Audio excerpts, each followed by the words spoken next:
Welcome to The Fight with Teddy Atlas, presented by Dynamic Striking. I'm Ken Rideout, joined as always by the voice of all combat sports, the legend Teddy Atlas. Teddy, how you doing? I'm doing okay. You know, I just jumping around. I don't know. This is. We're talking to our fans. We're in a bar talking to our fans. We're not in a bar. We're home. All right. Thank God we're not in a bar. But no, we could be in a bar, but we're not drinking. And, you know, it's better that way because you're in control of everything you say. Sometimes with the help of alcohol, you're not. So it's good. We're having a casual conversation. My son had, you know, and I depend on him a lot. My son had said that some people out there had said, and of course everyone knows I don't pay attention to the internet world, but unless it's brought to my attention. So some people have said that I was being a little too harsh. I did a lot of tweeting again over the weekend. I mean, all day long. Fight started at 8 a.m. in Singapore. So I was busy, and my great tweeting team was busy, as always. And, you know, a few of the, all day, and then we went to like 1 o'clock in the morning, 12 at night, whatever. And a few of the comments, all good, and all fair. But a few said that I was getting a little too harsh with some of the commentators, and it started to sound, as though I was, what's the word? That I was, I guess, just not just harsh, but bitter, and I just want to say that's fair, but. I just want to do one thing here. I want to tell the truth. And sometimes I do get a little, I guess, harsh or angry if I don't think someone's telling the truth. Now, maybe in their mind it's the truth. All right, then I'm wrong. But if it's, I also think that maybe it's sometimes that they're just putting forward a bias, you know, opinion for their purposes, and they slant things a little bit because obviously they're getting, you know, they're working, and they're getting paid by, you know, the promoter and by, well, the network, the promoter. It's all tied in one, and they want flowers, they want superlatives as much as possible, and I'm not saying that they got to be critical all the time, but sometimes, I don't know, maybe my stomach's not as hard. Maybe my words are harsh and my stomach's not as hard anymore or as ironclad as it used to be to handle things that now upset it more than they used to upset it. I don't know. Maybe I need to take Alka-Seltzer more often. Plop, plop, fizz, fizz. You know, what a relief it is because I get annoyed when I hear some of the things that I was hearing throughout the day and then later throughout the night from some of these commentators, and I'm talking about boxing. The UFC, I don't have any complaint, to be quite frank. If I do, I say it. But right now it's been the boxing, like it's just, I don't know, the UFC maybe is easier for them to be critical because they feel that their job is, I don't know, more solid, safer. Maybe the boxing people feel they have to be that way. But, you know, UFC is such a rough sport. I mean, boxing is too. But you're talking about elbows, knees, kicks, you know. I mean, everything, chokeouts. In the UFC, the organization is promoting both fighters. They're giving an honest account. In boxing, it's very well known that one guy's the house fighter and the other guy, they hope gets killed. It's so blatantly obvious no matter what network you watch. You ever play bingo? Bingo! You might have just hit it. Maybe I was going a roundabout. But you're right. Everything's fair to say on either side in MMA, in UFC, there are no favorites. Really, for the most part. I know that they're building up O'Malley. I know that of McGregor, you have to have superstars. You have to Hold have... on, but I would say this. Why are they building him? Because the kid demands to be built. 100%. Everyone has a free opportunity, the same opportunity to promote themselves. If you work, they'll work for you. If you just 100%. Show up, do your job, you're not going to get the push that O'Malley's going to get. It's like that old joke with the boxing guy. There was a club fight going on, weekly club fight. At the club fight, the fans are watching the fight. The fighter gets in the ring, and there was a priest that used to go to the fights all the time. And the priest is standing against the wall watching the fights like everyone else. And the fighter gets in, one of the fighters gets in, he goes to his corner, he kneels down, he crosses himself, he looks up at the sky, and then he gets up ready to fight. And one of the fight fans turns to the priest and says, "Father, does that help? Does that really help?"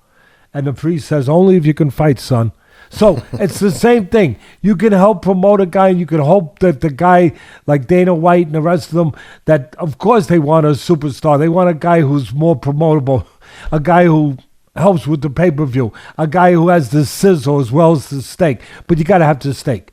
You got to have the steak because you might get a little less of a push in certain areas, but you're still getting a push with the UFC. You're still not getting a layup. You're still not being given, sweet music every time you get in the ring. No free lunch.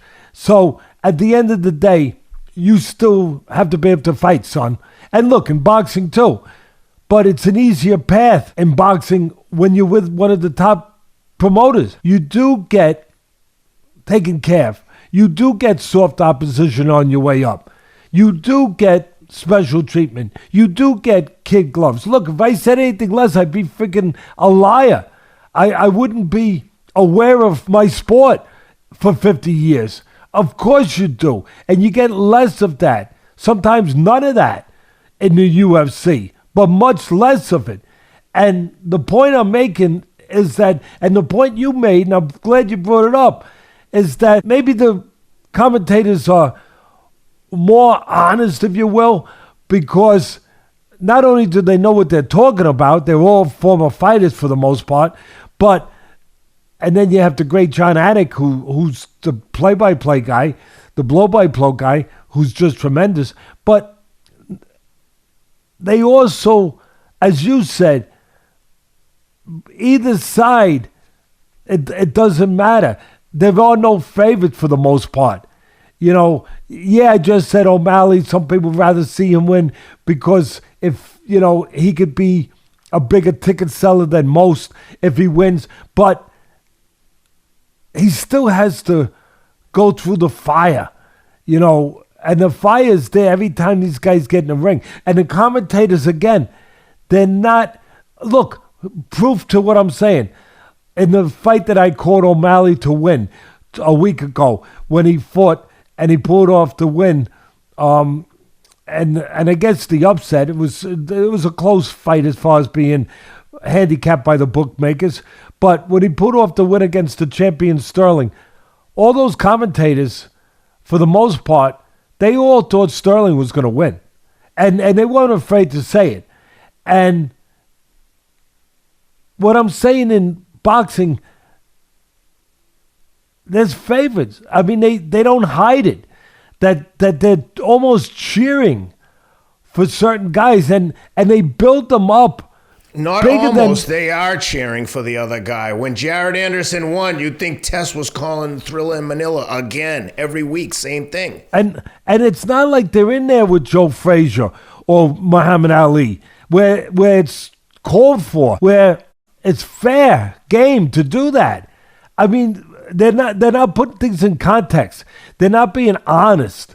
He's in there with a guy named Rudenko, and all right, I'll give you an example. They said he went the distance with other top heavyweights, and his one TKO loss was by technicality. I don't know what that means or what it was, but what they were saying was the other heavyweights went the distance with Anderson, and Anderson, went the distance with Rudenko, other top heavyweights, right? Povetkin and Jay Li Zhang. Yeah, and Anderson stopped him. Now, that's supposed to be a big feather in Anderson's cap. But let's just be honest. Just be honest. And look at this a bit closer. The other top heavyweights he went the distance with was what you just said, Zhang in 2019, 4 years ago. Povetkin, as you just said, in 2017, 6 years ago, and one other they put in the mix. Yugi, not Tyson. Hughie Fury. Hughie Fury in 2015. Okay, that was 8 years ago. Now, when he fought Anderson, he was and is 39 years old, Rudenko. So versus Zhang, he was 35. Versus Povetkin, he was 33. Versus Yuri Fury, he was 31.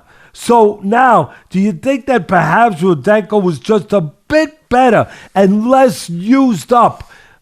Maybe, when he actually fought those guys and went the distance than he is now at 39. Look, I understand the commentators work for Top Rank and ESPN and want to make it seem like that Anderson did something that those others couldn't do. I understand it. But I don't want to, and I don't want to make Anderson look less than those other fighters. But I just don't want to try and fool people either, and just want to be honest and look at it in a real context.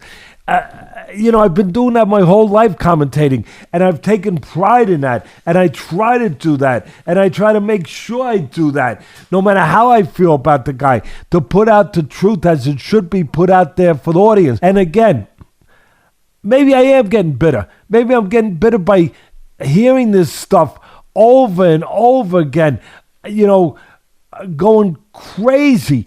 And again, I'm going to repeat myself what you said. The UFC fighters don't do that. And they don't do it because both sides are given fair treatment.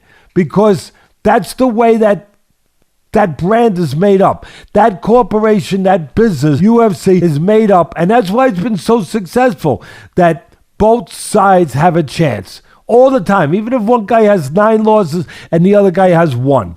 They both have a chance because they both have been forged in fire.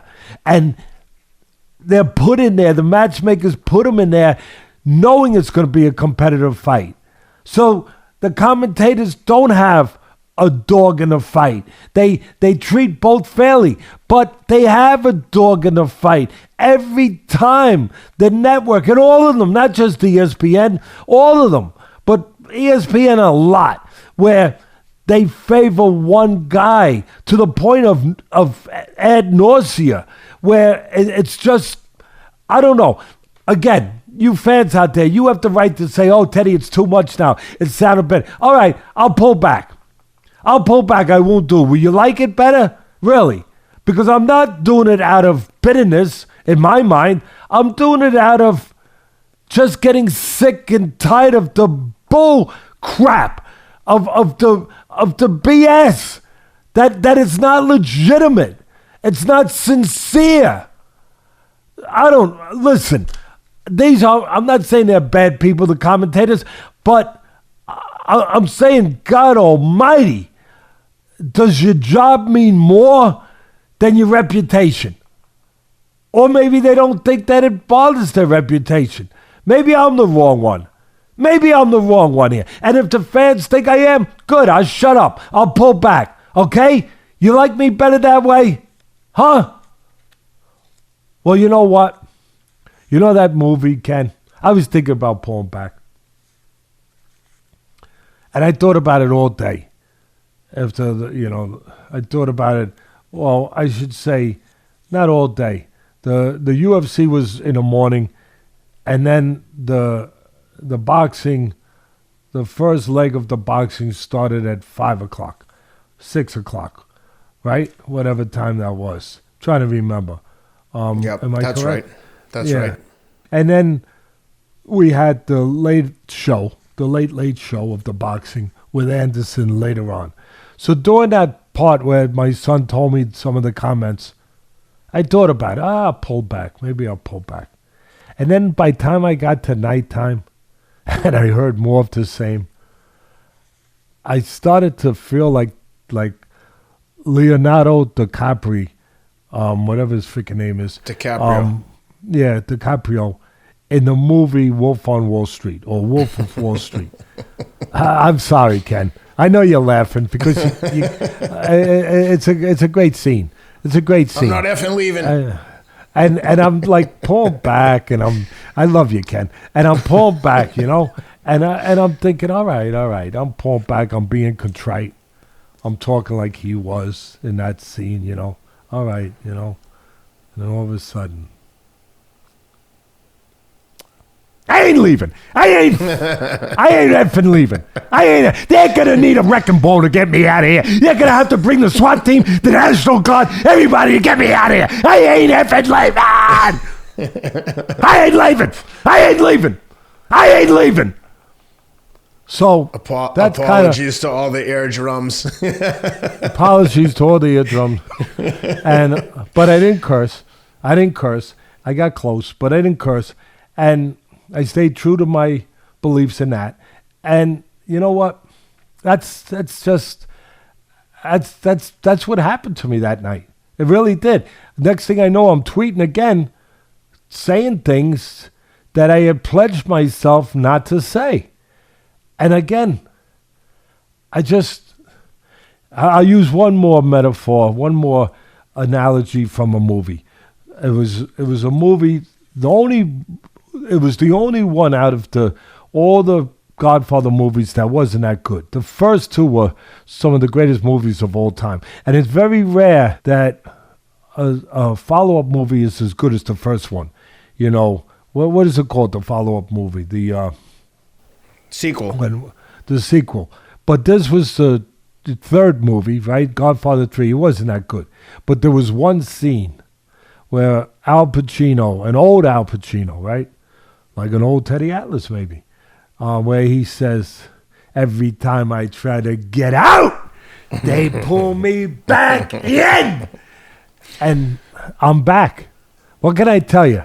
Well, Teddy, that's the blessing and the curse of the internet is everyone gets to have a voice and everyone gets to have a voice. You got to tune out the voice that has 10 followers and no one really listening. And somehow that small voice sometimes finds a way to get in. And I love that small voice. I love it. You could have 100 compliments, and as soon as someone insults you, we all default to that, immediately to react to the hater. And the truth is, we don't think to respond to the people that are sending love with as much attention as we give to that one hater. So, and one other thing. Do you agree with me? And I'm not getting way offline. I'm staying consistent. And Sam, you too. Do you agree with me? I'm sorry. I'm going to drive people crazy, but that's all right. It's okay. It's part of the show. It's part of the show, baby. You have the prerogative to watch or not watch. But I appreciate all your opinions. I hope I make that abundantly clear, and I respect all of them. But do you think people are too soft nowadays, Ken? Out there in this country. Sam's shaking his head. Sam's always shaking worried his about head. hurting Emphatically, people's yes. feelings. You can't. People with their feelings hurt. I can't control your feelings. So if I say something that hurts your feelings, I certainly didn't intend to. Maybe I did, but that's in your control. You can either get hurt or you can harden up and be like, yeah, the opinions of other men don't phase the way I live my life, and that's the way it should be. So I'll leave it with this as we go and segue beautifully into the fights. I leave it with this. There's a lot of marshmallows out there. There's a lot of marshmallows out there. Sammy's laughing. And listen, but I want to tell you all, I love marshmallows. I got to admit, I love to toast them over a fire. I like to, I like them toasted over a campfire. What can I tell you? Yeah. and I do, and I think most of us do. That's how I like marshmallows. Well, let's get into the meat of the issue this week, and what everyone wants to hear about is your opinion on the controversial low blow in the Usyk Dubois fight. As everyone knows, Teddy and I don't talk about the fights until we're live on air, so I'm going to give you my take and then turn it over to the master. But from my layman's perspective, he hit him blatantly on the shorts. Most of the punch was even below the belt line, even if his shorts were high. A low blow, according to the rules, doesn't have to be a punch directly into the balls. It has to be below the belt. Teddy, people are so dug in on this. The people that think it was a low blow, they'll fight to the death to tell you that was a low blow and nothing you can say is going to change my mind. It's literally like politics. Dubois fans are dug in, so nothing I can say is going to change their opinion or you. No, you meant to say people that think it was not a low blow. That's what you meant to say. Right. Whatever. People who thought it was a low blow and not a low blow, everyone has their opinion, and it's going to be hard to change anyone's opinion. From my perspective, he hit him low. The ref ruled it a low blow. I would argue that if he started counting, perhaps Usyk gets up and continues to beat the brakes off Dubois, eventually finishing him with a jab in, I think, the 9th round. But nevertheless, from my perspective, it looked to be blatantly low, but I'm dying to hear what you think about it, and take it away. Yeah, I tweeted about it, so everyone's seen it. I'm sure you've seen them too. But everyone's seen my tweets. First of all, the fight was in Poland, close to Usyk's war-torn country, right? I think this has to be talked about first, the Ukraine.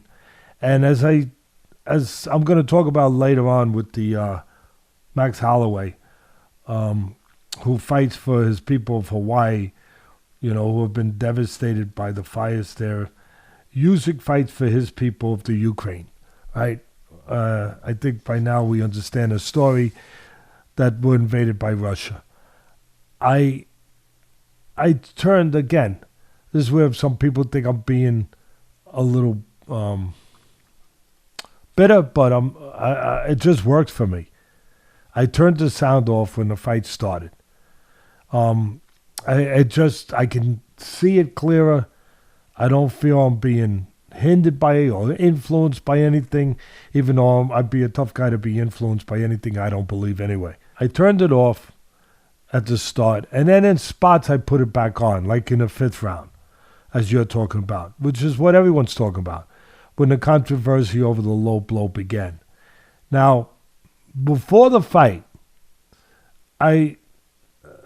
before it started, one of the commentators, again, it's my job to bring this stuff out, stated basically something along the line that the greatest attribute of Usyk was his chin.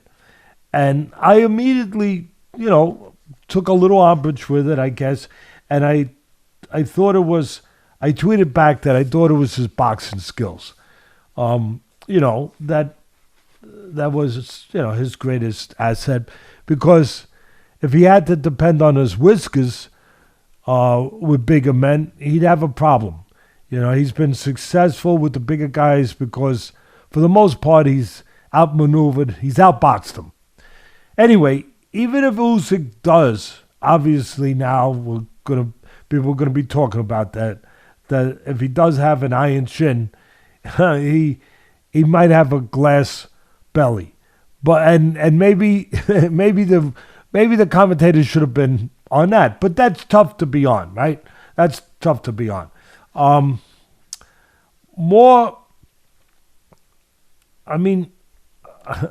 guess I'll talk more about that later on, maybe after lunch or, after I break the fight down a little bit. But again, I stated before the fight in a tweet that Dubois had good boxing technique and skills, but lacked the mental toughness to win in this fight.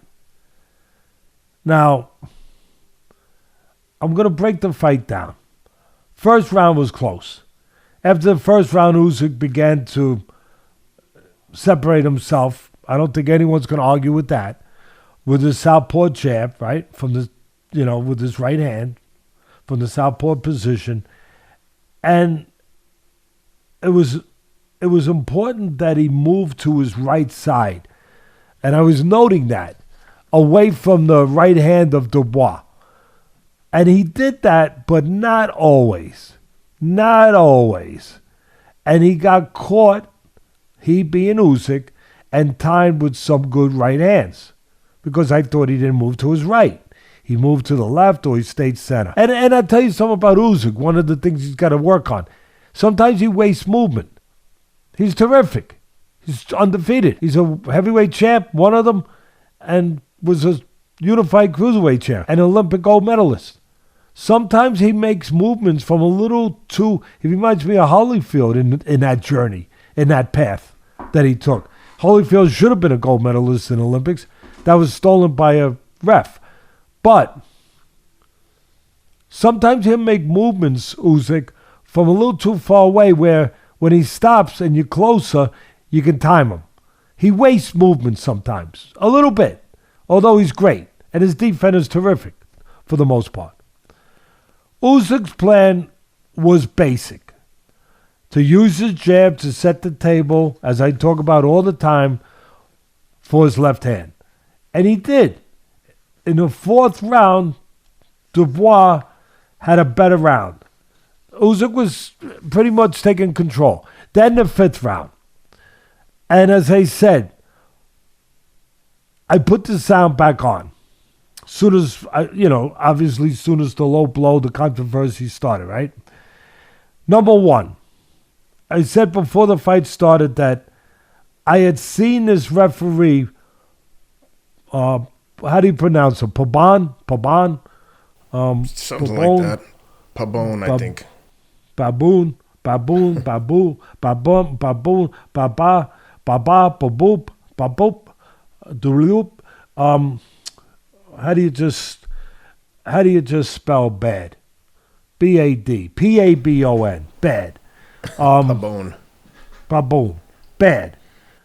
I tweeted that I'd seen him do some dubious stuff before, saving certain fighters like years ago.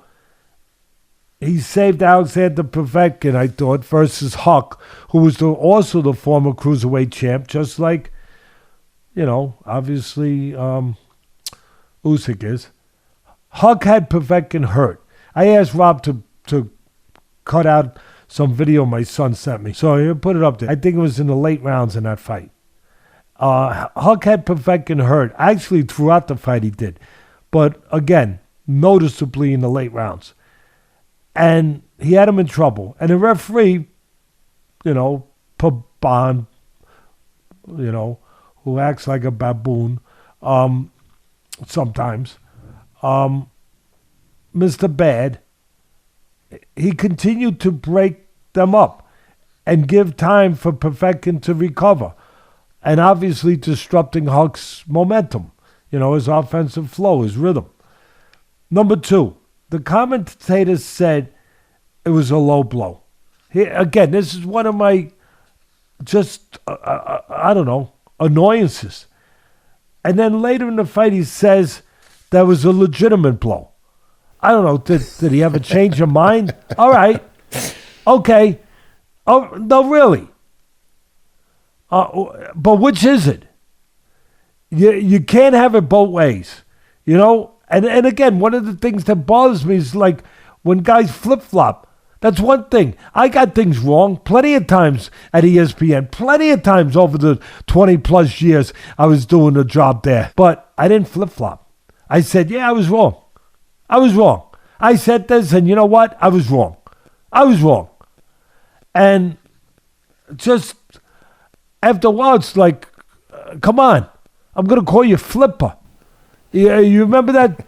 You remember that TV show Flipper, Ken? I don't know if you're old enough. Flipper, faster than sound, or something like that. Keep going. Give me another line. Flipper. That was all. Flipper. It was a dolphin show, and they were like, the dolphin, they'd follow him around, and the dolphin was magic. They call him Flipper. I remember that part. They call him Flipper. Yeah. Thank God that's all I remember. Number three. Yes, Usyk was hurt, and yes, the ref gave him time, and then more time, and then even more time. Actually, I was waiting for the ref to roll out a cot, at some point, to just say, hey, come on, get comfortable over here. And he asked him if he needed, a short nap. And then finally we got started again. All right. Maybe a little too much. But number 4, yes, the punch was below. People have been waiting to hear this. That's another gripe I heard my son said, that people said I didn't definitively say if it was low or not. Okay, I'm going to be definitive. Is this definitive enough for you? Yes, the punch was below the trunk line, so that makes it a low blow. That makes it a low blow. But it was not, as my earnest partner just said, it was not in the groin area. It was more on, as I said, I think in the tweet, it was more on the belt line. It's still part of the cup and the protection it gives. Now look, there's been fighters in the past. I've been in this business 50. De La Hoya might have been one of them, and he was a great fighter. But there's been fighters in the past that have had custom-made cups to go higher than they should go or normally go to give them a little more protection. It's up to the referee then to come in before the fight starts when they're getting final instructions and say, okay, this is where I'm judging it, which is usually anything below the navel is a low blow. But sometimes people's cups run high, purposely, not purposely, but they run high. So again, that's when the referee usually comes in and says, okay, here, see this cup? It's a little high. This I'm going to count as a low blow. Anything here, I'm not counting it as a low blow. I'm sorry. Even if it hits your cup, I'm only counting this. All right. Having said that, the punch was more on the side. Now look, I'm not in his body. I am not in Usyk's body. He's a warrior. Anyone gets in that ring has more guts than the average person. He's a warrior. I'm not gonna at all attempt to be in his body and tell you what he felt, what he didn't feel. I believe he legitimately was hurt. I can't tell you if he was hurt because of the damage it did to the body or to the groin area. Again, it didn't seem to be in the groin area. It seemed to be on the side a little bit more, but it was below the line, below the cup where it begins. So, not dramatically below, but it was below. So it's technically a low blow. That's not too hard to really define.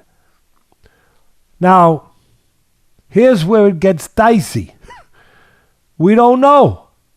Again, I'm not in his body. Either are you. None of you. Even though you guys are geniuses out there. I get it. But you're not. So we don't know.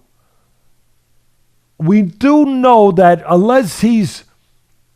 who did I say earlier? Leonardo DiCaprio?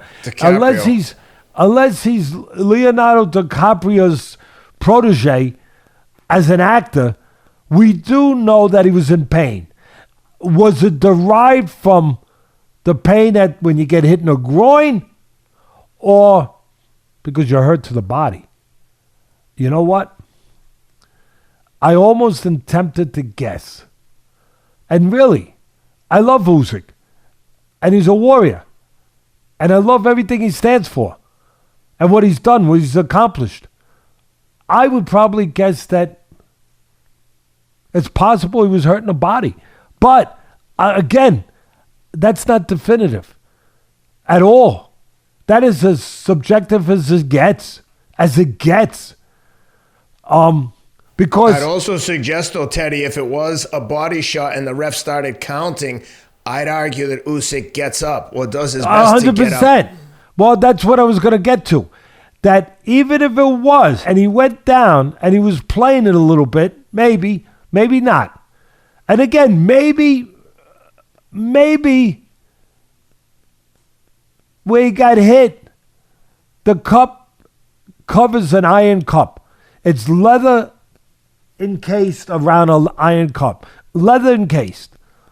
So maybe that part that is made out of iron, even though it's encased with leather, it's not like iron against the flesh.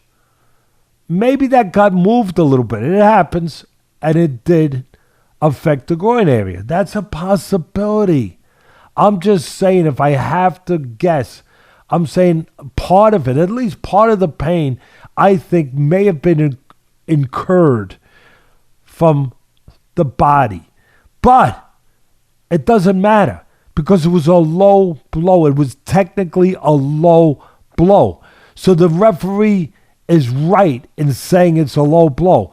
Again, where it gets dicey is that he gives him, well, you're allowed 5 minutes if you think it's really a severe low blow. And let's say the referee did. It gets a little dicey in the area where now, again, subjective. People start saying, okay, the Dubois camp, I get it. They're going to put their best foot forward, and they're going to say, we just got robbed of being heavyweight champ because he was laying on the ground. Our guy won by knockout. And this to Ken's point, and the point that I was getting at. If suddenly the referee did decide to say, hey, that's long enough now, because it was a low blow, but that's long enough now.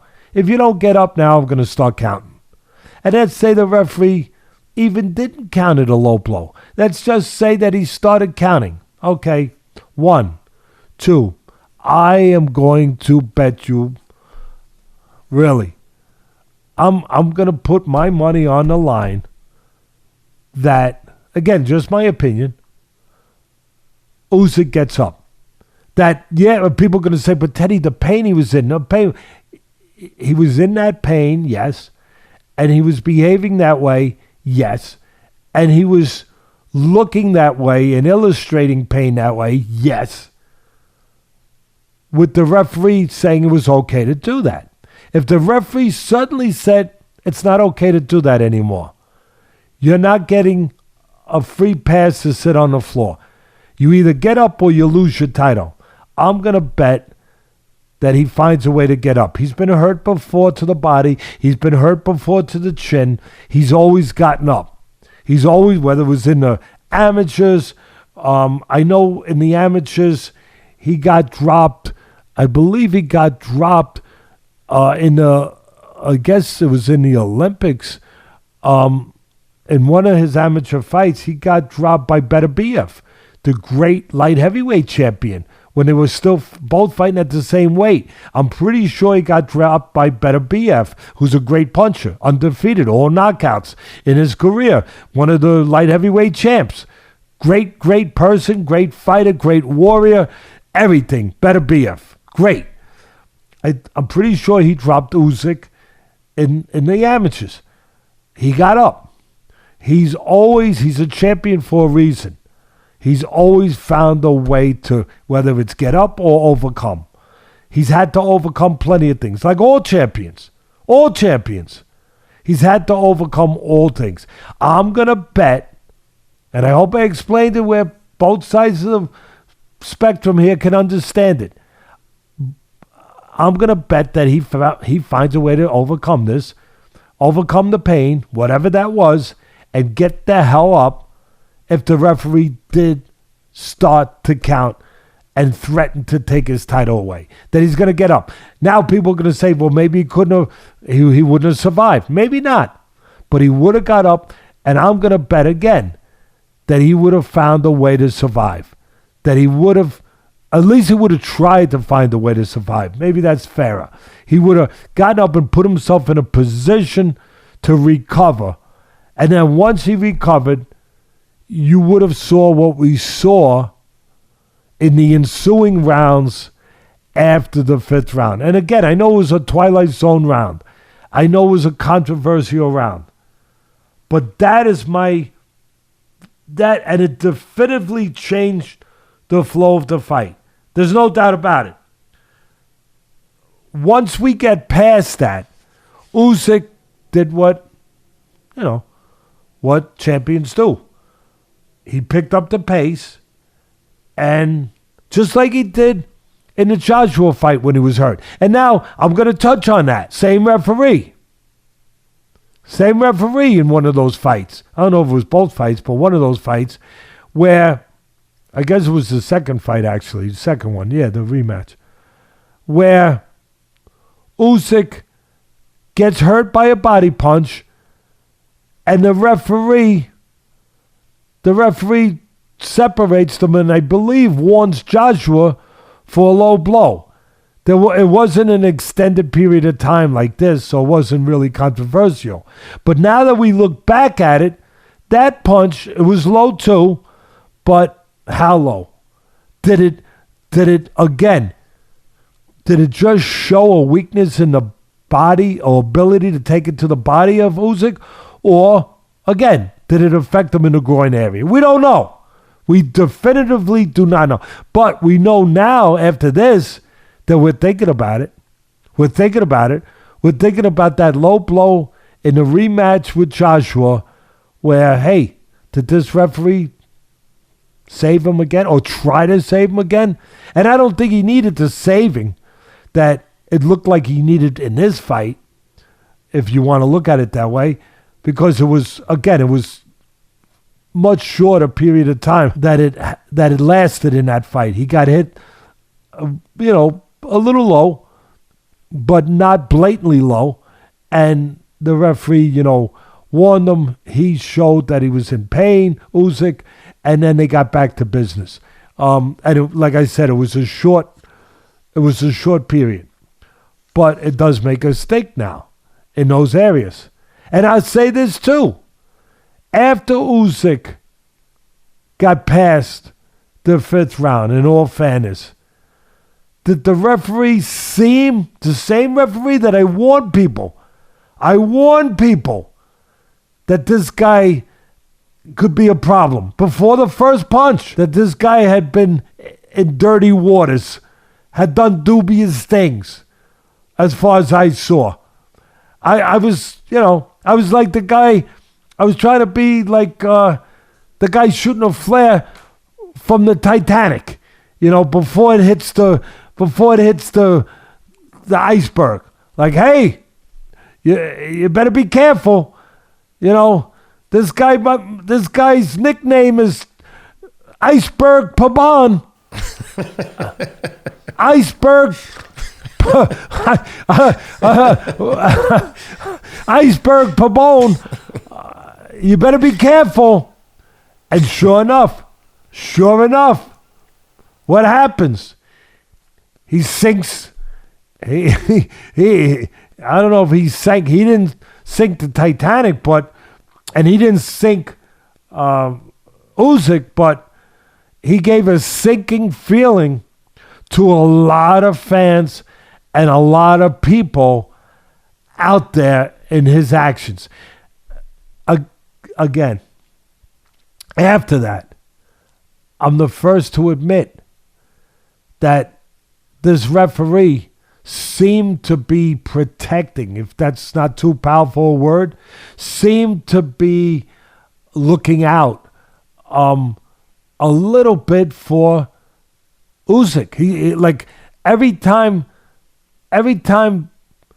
Paul Dubois got near the body, it seemed, at least for initially, it seemed like Pabon was acting like the farmer with a shotgun when you go on his property. Boy, you better get off this property, son. You better, those old Southern, many years ago, farmers. Son, you better get off this property here. You better get off it, because I'll put a blasted shotgun in your you-know-what real quick. And so, yeah, he was kind of like that farmer with the shotgun. Like, get off the property. Don't. And the property was the body of Usyk. So was he a little bit funny with that? I would say. But here's the thing. Why didn't, and I got both sides to this, why didn't Dubois and his corner, and maybe they did, but it didn't happen. Why didn't Dubois and his corner go to the body more after that? Now, maybe some people out there, they're going to say, Teddy, he was afraid to. He was afraid if he did, he might get disqualified. He might get warned again. Well, the hell with that. If you think he's got a weakness, and they had a reason to believe it, right? Go to the freaking body. And then put the referee on notice. See, if I'm in that corner, I'm pulling the referee right in front of the cameras and saying, hey, are you favoring this guy? You can't say that. I just said it. Are you favoring this guy? What are you doing?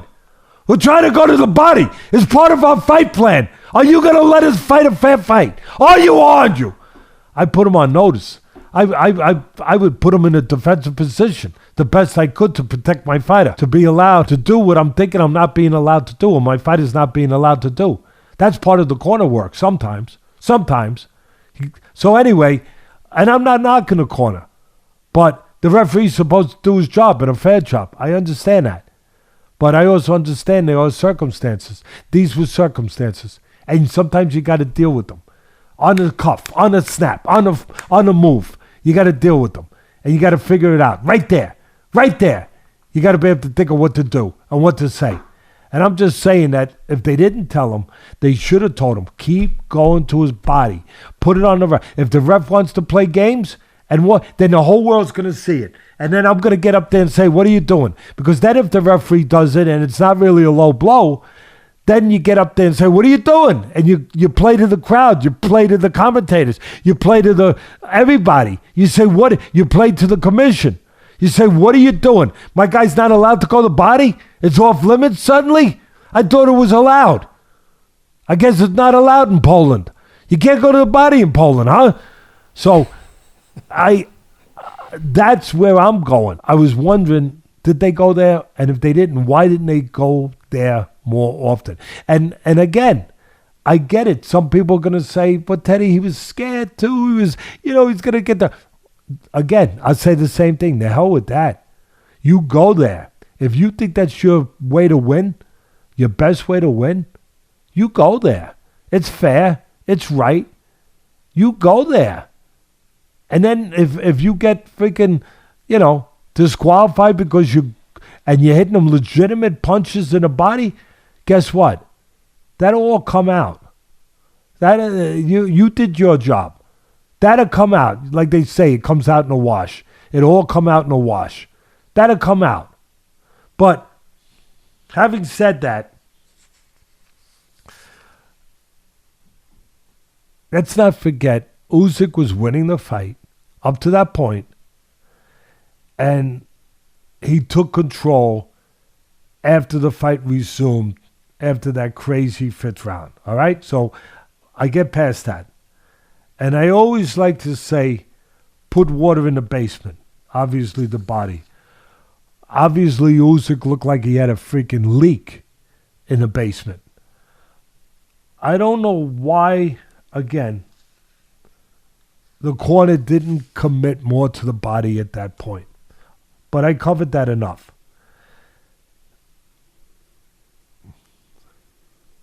Usyk kept the pressure on. And I go back to my tweet before the fight. And it came to pass. It came to manifest itself. Dubois, with everything said, I gave him the benefit of everything. The best I could. Every scenario, Ken. But Dubois was not tough enough mentally. I always talk about it's not enough to fight like a fighter. It's not enough to fight like a champion. When the moment comes, you have to behave like one. You have to be able to behave well. And that means overcome stuff. That means find a way. Overcome. And when push came to shove, and the pressure got put on Dubois, the pressure that, Usyk's going to bring, Dubois was not mentally tough enough. And sure enough, right on cue, right after the commentators said that Dubois was showing great resolve and toughness, bang, he takes a knee. What was that, the 8th round? And let me tell you, Ken, again, the truth is the truth. Now, this is not subjective. We talked about a lot of subjective stuff today. This is not subjective. They were not monstrous punches. They were not clean shots. One of them glanced off the top of his head. Okay, I'll give you that. But I had said in the 7th round that Usyk won it big. And I tweeted that if he started throwing more straight left hands instead of some of them looping, which he had been doing, he'd go home. 2 rounds later, he goes home. 8th round, as I said, I believe the pressure gets to Dubois. What does he do? He takes a knee. And again, show me and I'll go along with you. If you can show me that those were devastating punches, but they weren't. He takes a knee. In the 9th round, as I said, Usyk's jab was the key, and it was. You know, I said it from the beginning. It was the key in this fight. He dominated the fight, and he scored that final knockdown with it. And again, I know I'm being... I don't know. I know I'm being a little bit maybe vindictive now or mean. Maybe I am. I try not to be. Maybe I am. Because of everything built up from hearing these guys just say things that blatantly I felt they blatantly were dishonest. Some of the stuff, as I already touched on before we started. But I got to tell you, I'm being a wise guy, but I learned something new. Ken, I always am prepared to learn something new. That jab that dropped Dubois in the 9th round, the final punch of the night, it was a swivel jab. Hey, what the heck? It sounds good.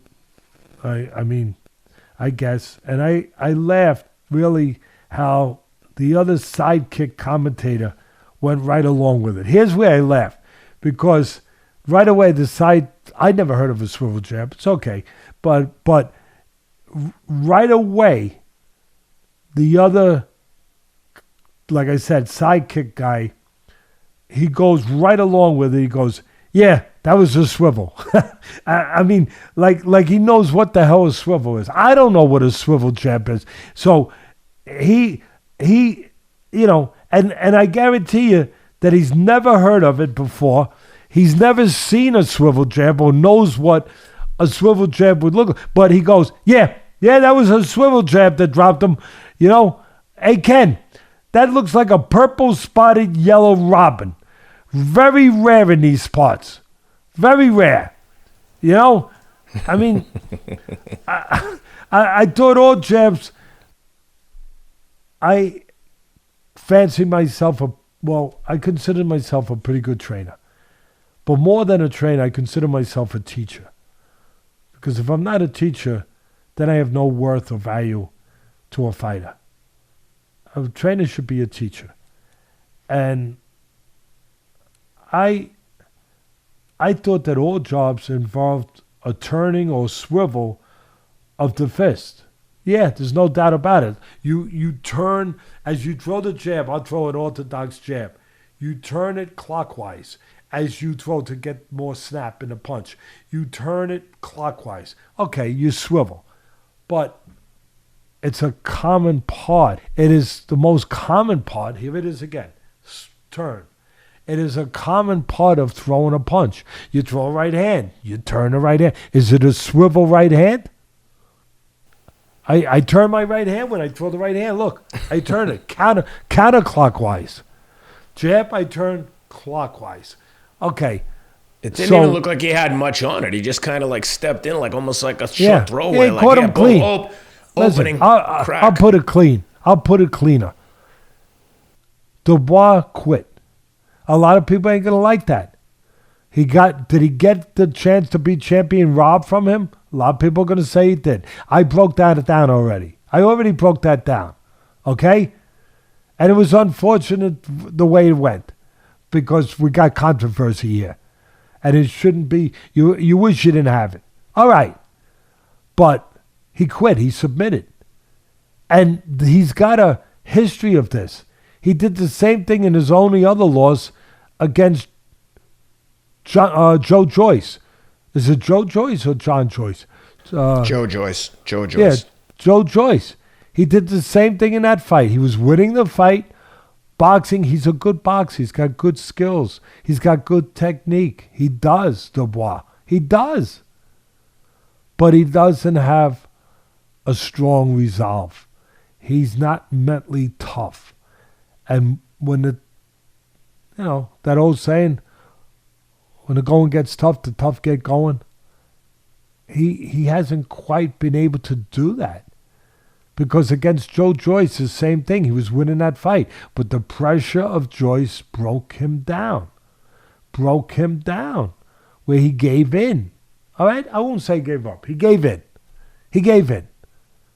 But it's a reality. It happens sometimes. There's a reason why certain guys, even with talent, don't go to that next place. There's a reason why I talk about these domains, the mental dimensions, having the full package, not just part of it. It's not enough just to be physically good, talented, good puncher, fast hands, good technique. It's not enough. You got to have the other part too. It's not enough to have a Ferrari race car with 500 or 1,000 or 5,000 horsepower, whatever the frick it is, under the hood. You have to have the driver that's capable of driving that car. That's the mind. That's the upstairs. That's the general that has to lead the soldier into war. And I'm sorry, but the truth is the truth. He broke down. He broke down in the end. He gave in the end. Yeah. I mean, if you take out the controversial low blow, I mean, it was pretty one-sided, and the tide was turning dramatically for the worse for Dubois the more the rounds went on. I think it was inevitable that he was going to get stopped, but I think it's interesting that they're screaming for a rematch. Like, the fight wasn't that competitive for the most part. Okay, it was controversial low blow, but I don't know. I don't see anything there that says, oh, if they rematch, Dubois is definitely going to get him. But nevertheless, we could talk about this one all day. Like I said, the people who are dug in on the low blow side versus the not low blow side, those people aren't gonna, like, their minds ain't changing. They're dug in. And again, 100%. I cover everything. I try to.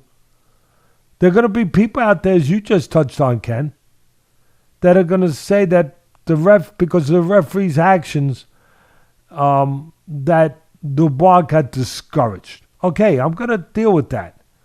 Tough fighters do not get discouraged. Not from that or from anything in the ring. They feel it, but they do not let it discourage them to the point of giving in. Because it is part of being a pro. It's part of being a pro. And it's necessary if you want to be a champion. And like I said before, I pointed out that he has a track record of falling apart as he did in that fight, unfortunately, against Joyce. So, yeah, at the end, look, that's it. As Elmer Fudd used to say at the end of one of his iconic Disney cartoons, that's all, folks. Well, let's get over to another heavyweight fight that wasn't controversial at all. It was a one-side, complete and total beatdown. Jared Anderson, like we talked about already, puts it on Rudenko, fifth-round knockout, one-sided. Guy would have a hard time even being a sparring partner for Jared Anderson in a fight camp, and it's just... I don't know what the right balance is in terms of building them up a little, but at some point, as we talk about every week, enough with the cannon fodder. Let's step up the competition. What'd you think? How'd you like it? What do you think Jared Anderson needs to work on? You don't need to work on his promotion. They're doing a hell of a job promoting him.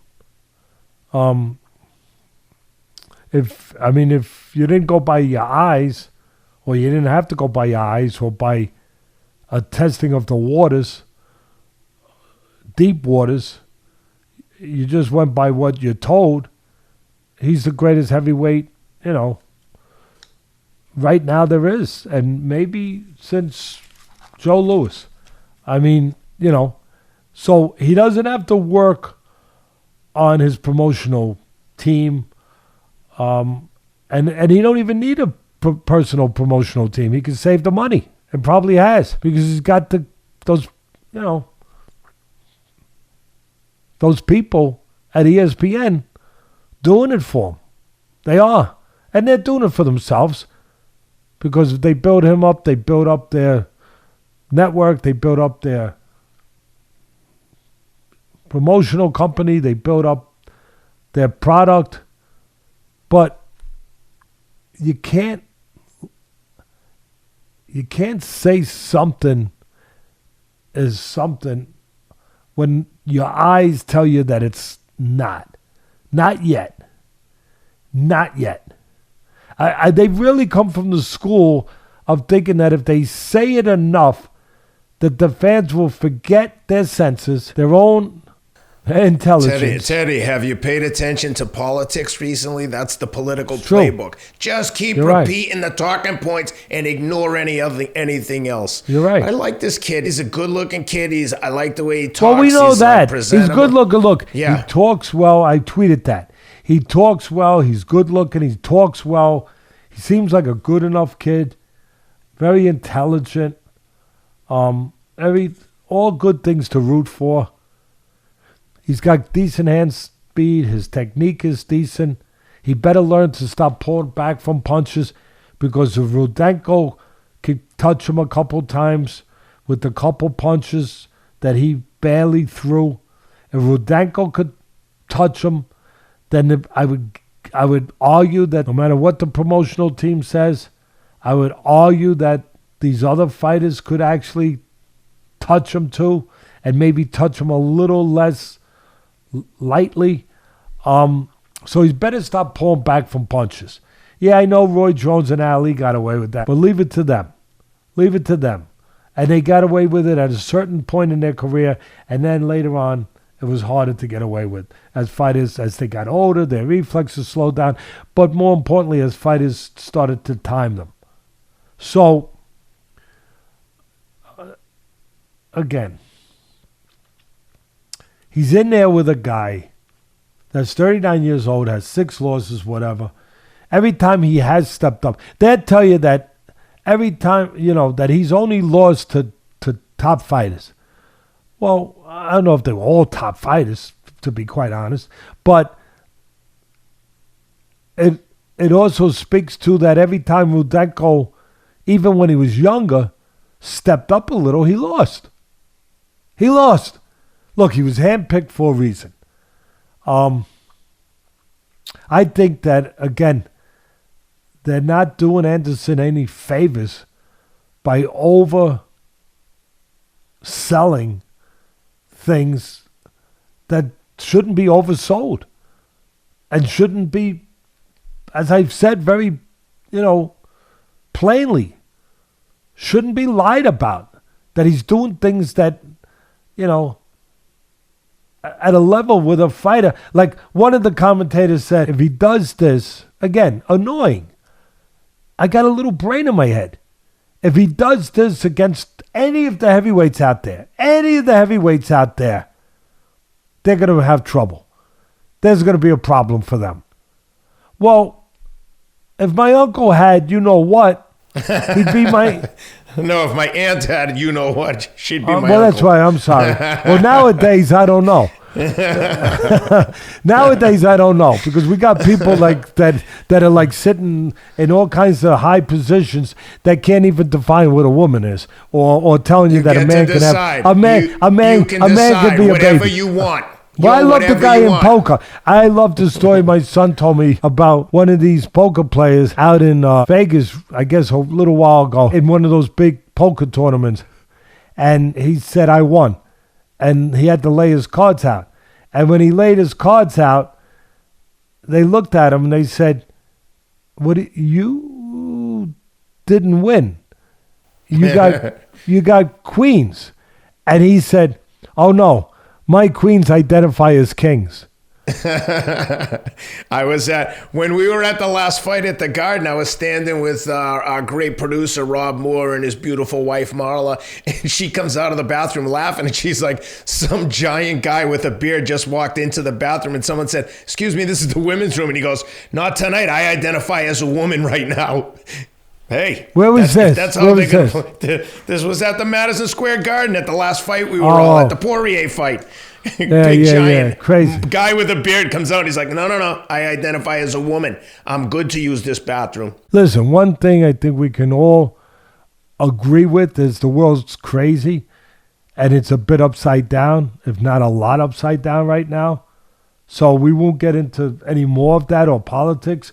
But I think if you're just a halfway decent person who tries to think decent values in life and proper values morally in life, and tries to be fair to everybody, but just decent common sense. I know the saying, common sense ain't so common no more, but just what used to be common sense logic. And again, just decent values for everybody, decent just beliefs, and just proper way of living. I think that you would probably say, yeah, the world's going a little nuts. Really going, when you can say that a man can have a baby, and I can't define the best what part a woman is they can say that, and if you disagree, you're terrorized and canceled because you don't go along with the emperor has no clothes bullshit that just because you said it has to be true, and I can't disagree even if I'm using common sense. Where are we that you just can't be honest? I mean, not trying to insult nobody, but we all have our beliefs. Only one side can state their beliefs, and if another side states them, they are marked as the enemy. They are marked as people that are not caring people, that are not loving people. That's exactly what they're saying. That's exactly what's happening. And when that happens, you got a problem. You got a problem. Yeah, we got problems, that's for sure. Like, really. Anyway, when you continue, when Nassau used to lift off, what'd they say? Dallas, we have a problem, Dallas. Houston, we have a problem, Houston. Houston, Austin, Dallas, all the same. Yeah, all the same. Houston, we have a problem. All right. America, we might have a problem. In the meantime, I can't solve that problem. I'm trying to solve some of the problems in boxing a little bit, and I can't solve them all.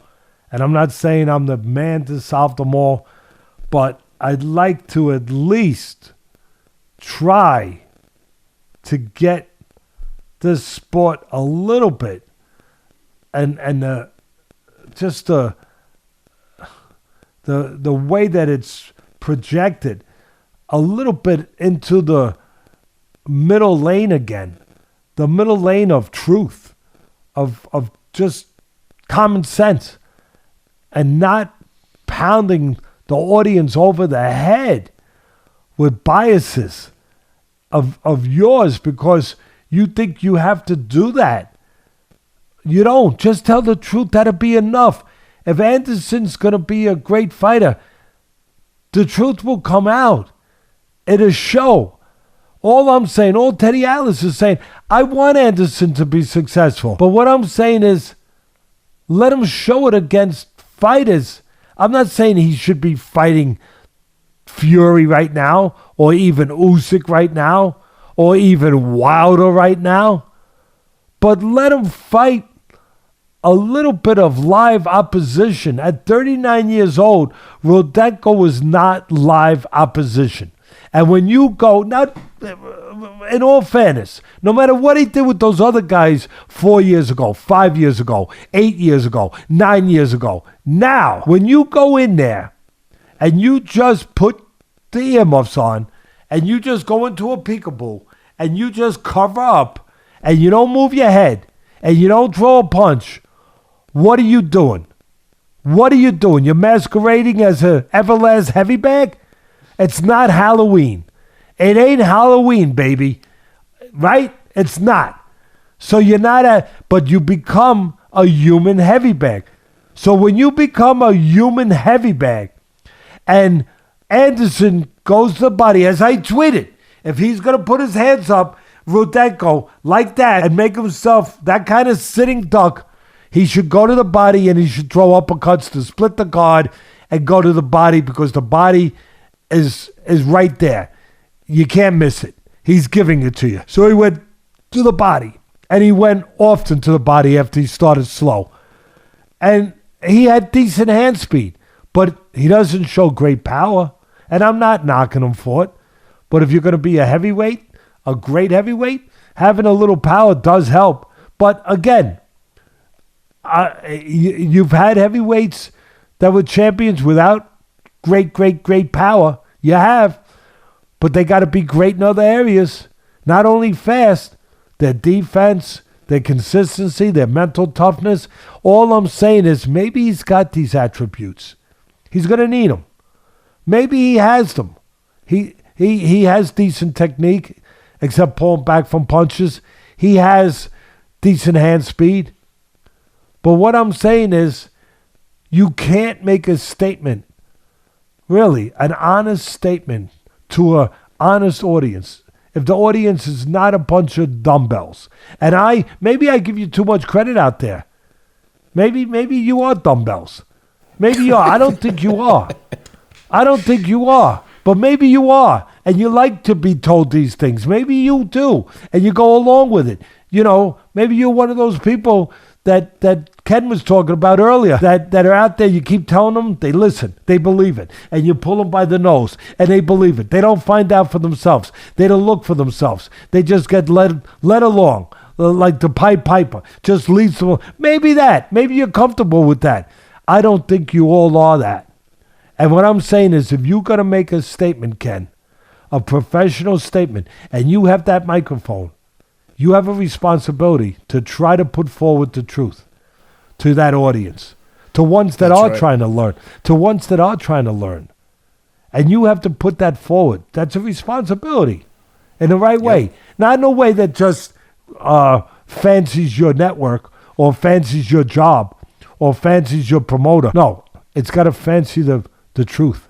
It's got to fancy the public in the right way. And when you make a statement that if he does this against any of the heavyweights in the world, they will have a problem. What you should have added to that statement was, if he does this to any of the heavyweights in the world and they do nothing but cover up and not move their head and don't throw back, they're going to have a problem. Then you're being honest. See, that's what I would have said if I was sitting in that seat. But that's why I'm not in that seat too. So maybe they are smarter than me. Maybe they are infinitely smarter than me at the end of the day. Because I ain't there, they are there.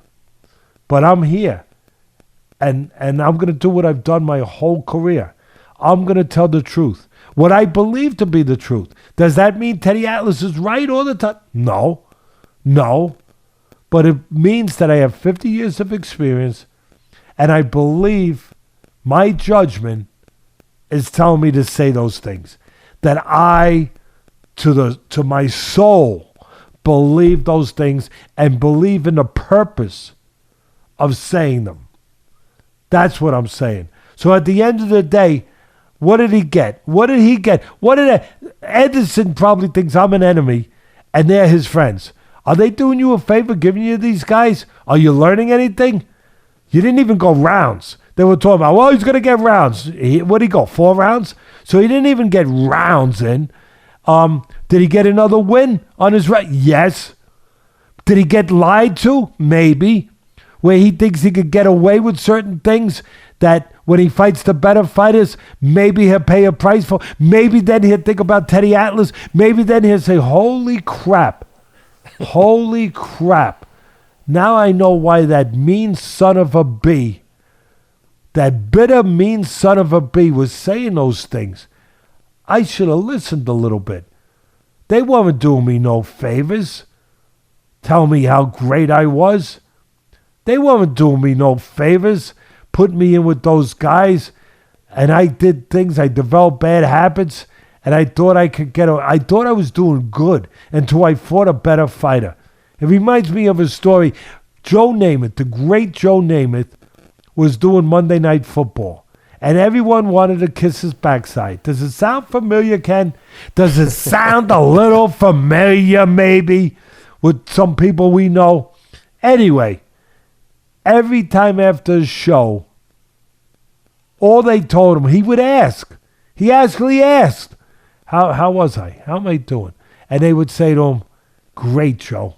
Great, Joe. You're great, Joe. You're great, Joe. Joe, you're great. How am I doing? Great, Joe. Joe, you're great.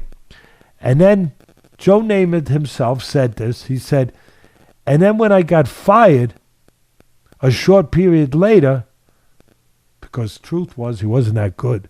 When I got fired, even though he was good on a football field, he was great. When I got fired, somebody asked me, why did they fire you? And I immediately said, for being great. Being too good. And that's the moral of that story. That's the moral of that story. Okay? So at the end of the day, agree more. Thank you, Ken. At the end of the day, did what he was supposed to do. He did exactly what he was supposed to do. You want to put videos of somebody hitting a heavy bag, put a video of that up because that's what he was hitting. But he got the win. He was supposed to go to the body. The guy gave him the body. He went to the body. I'll give you that. And he, obviously he got. But to say that we know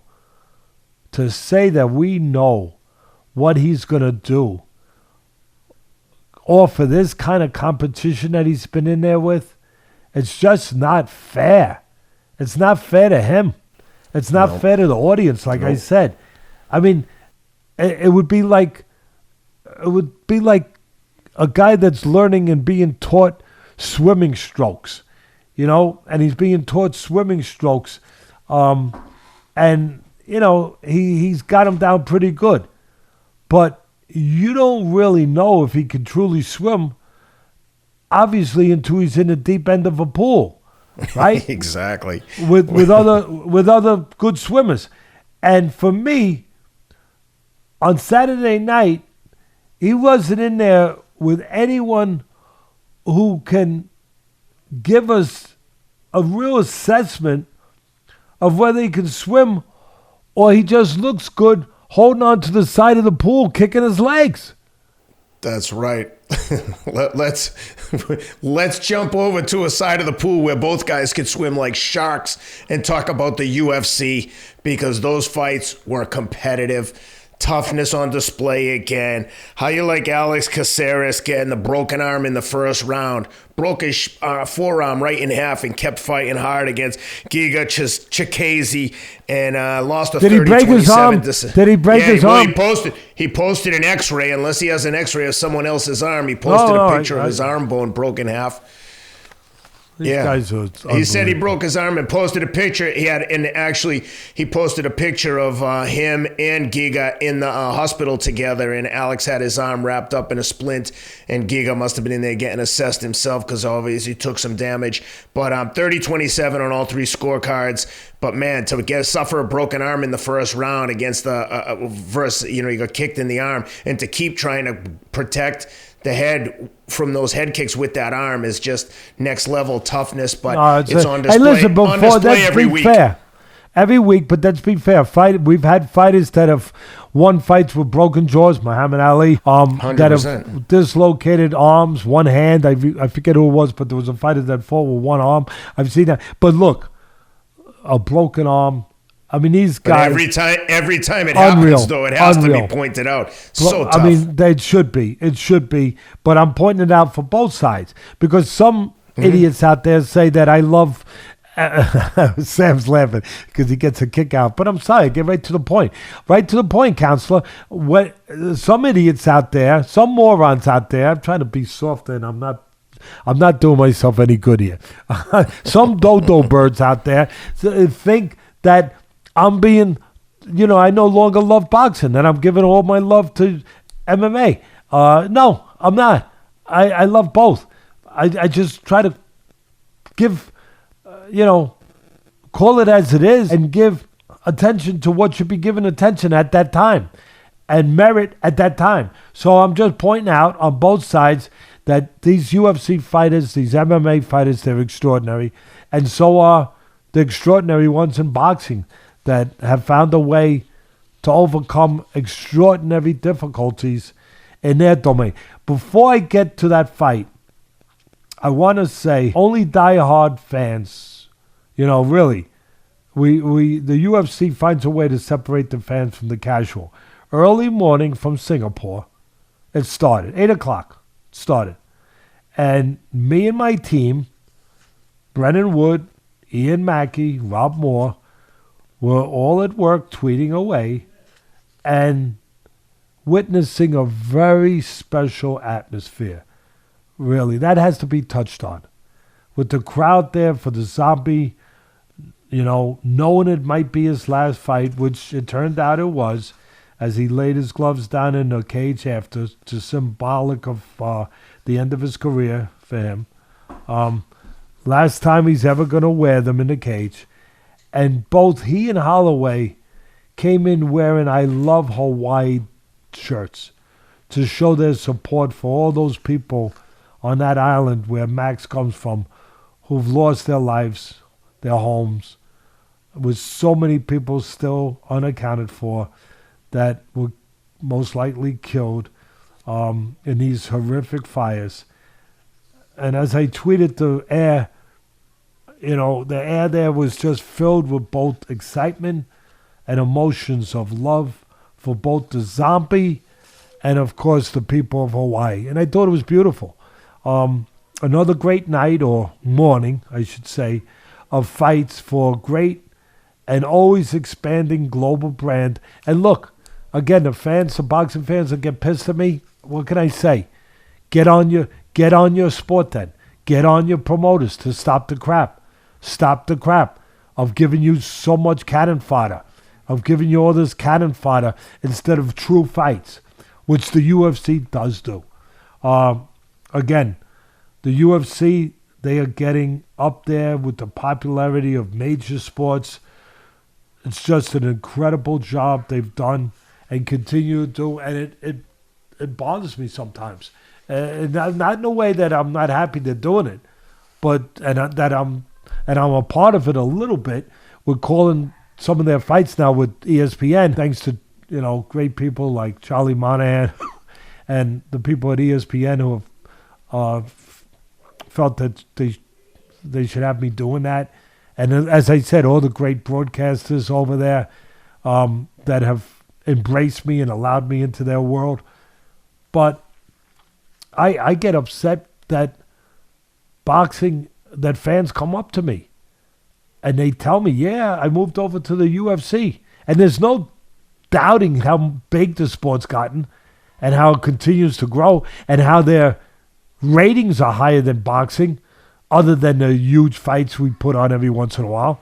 But other than those, the ratings on a regular basis for pay-per-view and weekly shows are much higher on UFC. And it's a simple formula. They put competitive fights on week in and week out. They put fights where it's not A against B, it's A against A. even if the other A looks like he's a B, because he's got 8 or 9 or 10 or 7 or 6 losses. It don't matter. He has a chance to win, and he often does. Teddy, not just the competitiveness. I'd say that the production value is light years ahead. Dana said it best recently when he said every boxing show is almost run like a going out of business sale. Where can you cut a corner? Where can you save $1 here? Like every show is its own entity versus building for the future where, hey, let's start to establish this as the normal intros. Let's get some protocols in place so we can just replicate it every time and not have to like reinvent the wheel. Yeah.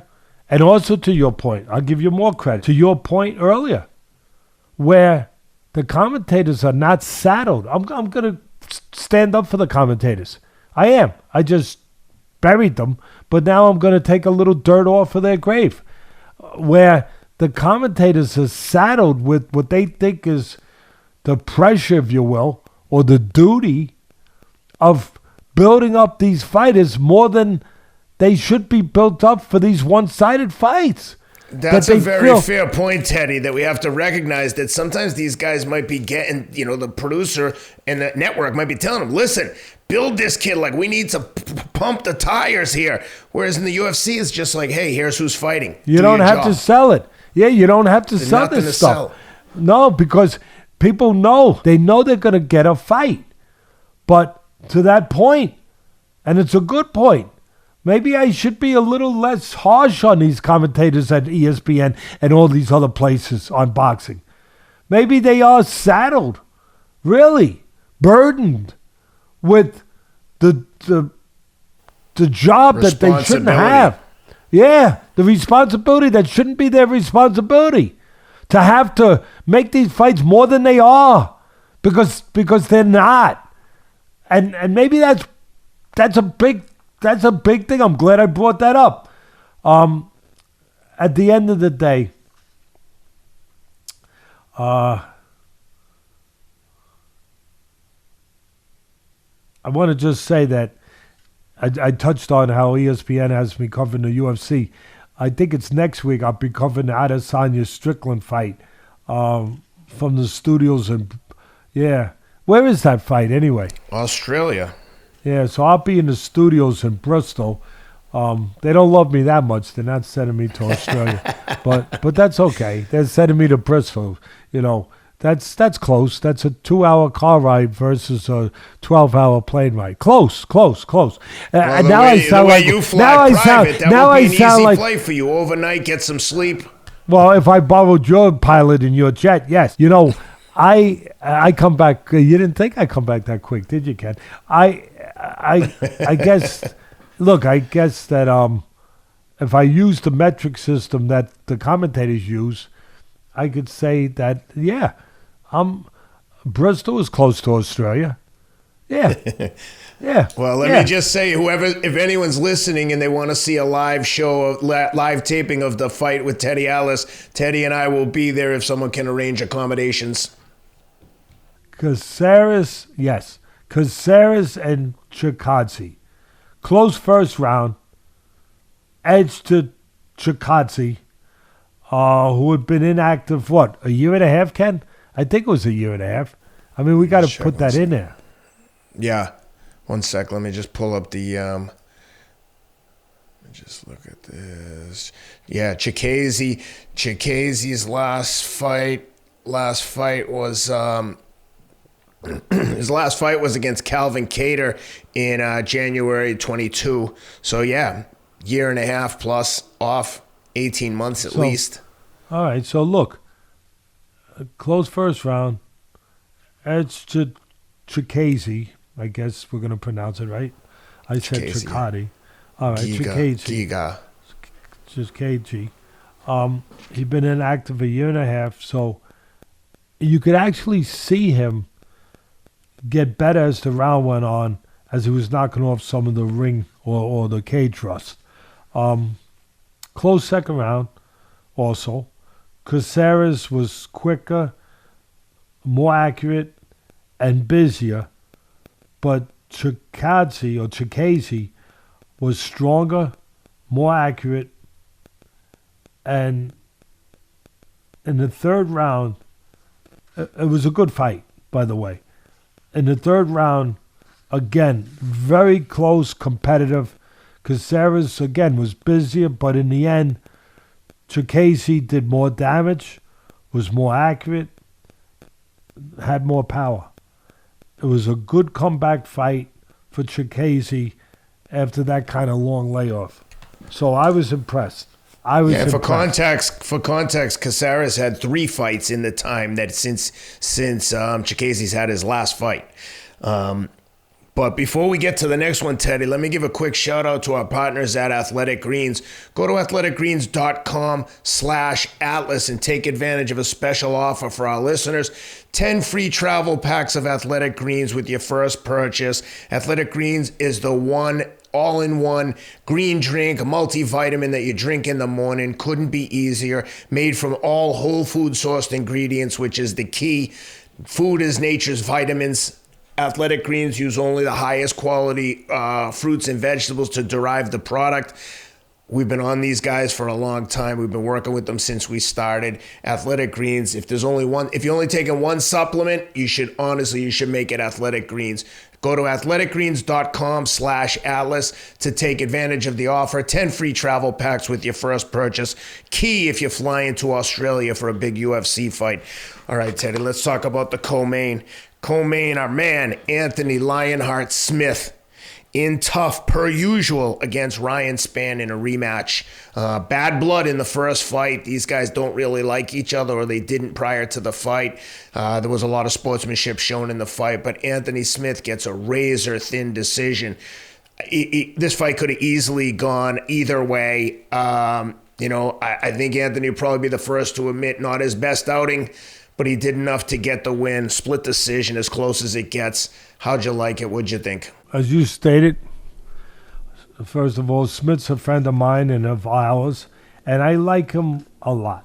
I put that right out there. As a person, just like I like Chael Sonnen, and I like all the commentators, quite frankly, at UFC. Michael Bisping, I think they're partners. Bisping and Smith have a podcast together.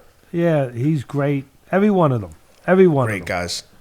And John Anik is heading it all up, and of course Rogan and DC and Gomez and just all of them. And Megan O'Leary. So, but besides being great fighters, obviously Chael's retired. I love them because they're very intelligent and good people and very good commentators. As I said, all the UFC fighters have that in common. But I need to say that, are we saying Spann or Spann? Spann, I guess. Spann. Right? I thought it was Ryan Spann, but I mean, yeah. No, you're probably right. Betting against me with pronunciation, you're not exactly going out on a limb. It's not, you know what I mean? It's not like you're going and picking a long shot horse. You probably got a good shot of being right. I need to say that Spann gained my respect also for showing his class and the kind of man that he is. In some ways, it may have cost him the fight. And I'll break the fight down. After the first round, that was a great round for Smith. Who showed actually some of the new adjustments and tweaks to his style and approach that he had been talking about. You know, they say you can't teach an old dog new tricks, and he was looking to defy that. I had just tweeted you cannot sleep on Spann because he's explosive with his power. And sure enough, early in the second round, he hurt Smith, he drops him, and Smith's left eye is damaged badly and just about closed. And Spann, either because he didn't want to get reckless or maybe out of respect. Maybe, honestly, too respectful, at least while in the cage. Because afterwards, of course, it's a different different situation, of course. But he didn't go in for the finish, where it looked like Smith just really at that point couldn't defend himself. And Spann let him off the hook. Yep, that's exactly right. Yeah, and to me, that's the story of the fight. Agreed. Then before the third round, and this is the story too, the third round is also the end of the story. Before the third round, the doctor looked at Smith's eye and gave him more time to recover. And in the third round, again, both fighters were cautious, which obviously I understand from Smith. But I thought that Spann should have been stepping on the gas more. And Smith, to his credit, he used good timing in a slower paced round, but he used very good timing to land some jabs, some left hands. But Spann has that great eraser I talk about, power that can clean up mistakes fast, and which he showed obviously in the second round. I thought that Spann didn't put himself in position enough to use that great eraser.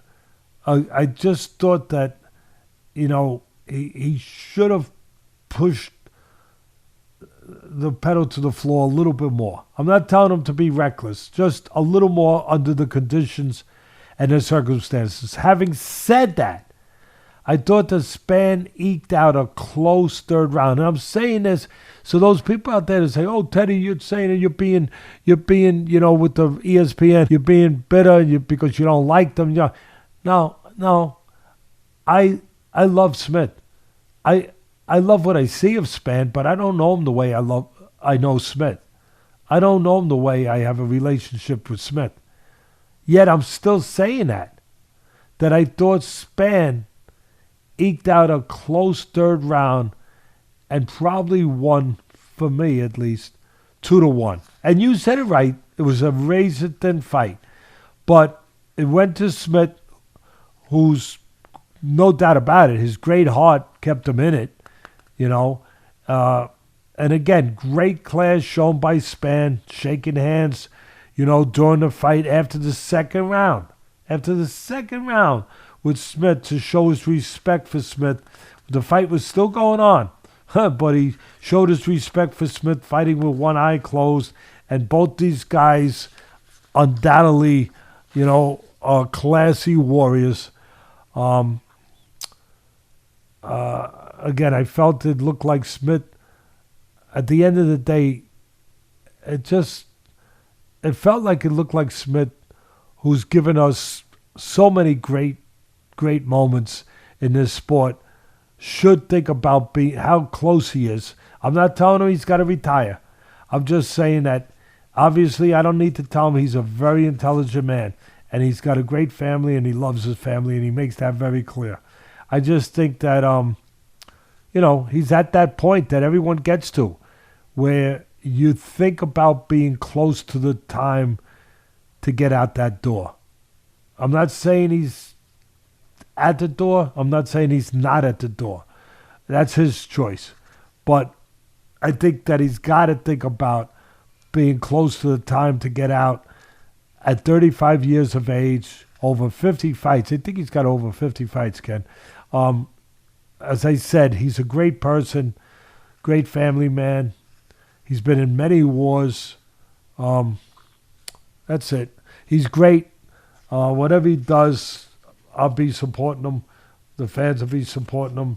Both these fighters are great, and it was a very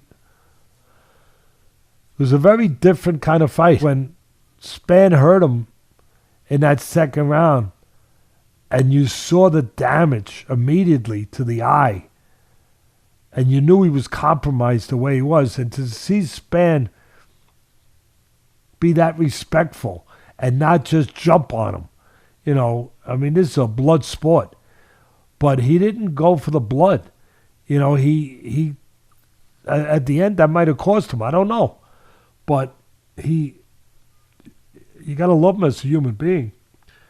Maybe his coaches would have said, "I would have loved it if you would have been more, show that humane side after the fight rather than during it. But that's the way I saw it. I don't know what exactly was going on in his head. Maybe, like I said, maybe it was respect. Maybe it was a combination of that and him just not wanting to go to the floor. Maybe that was part of it. I'm just saying it how it appeared. But it was a very, like I said, it had its unique dimensions to it because of that. Holloway and Zombie. Wow. Yeah. What a rumble. All I could think was when Zombie, so super close fight through the first 2 rounds, just absolute stand-up war. Third round starts, and all I could hear in my voice was your head saying, sometimes when, I hesitate, I want to say this carefully, when someone's almost looking for a way out, they just go in with complete reckless abandon, like, I'm going to either win or die right now. And Zombie went out and just winging.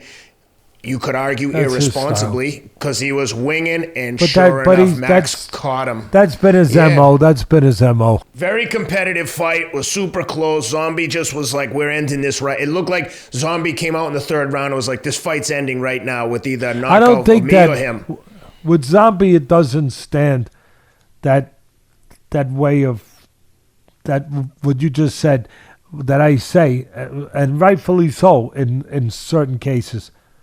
But in this case, I don't think it fits. I wouldn't say he was looking for a way out, but I would say I think Zombie came out with the mentality of like, the fight's ending right now, and I'm going to end it, and if I don't, I'm probably going to get stopped, and he got stopped.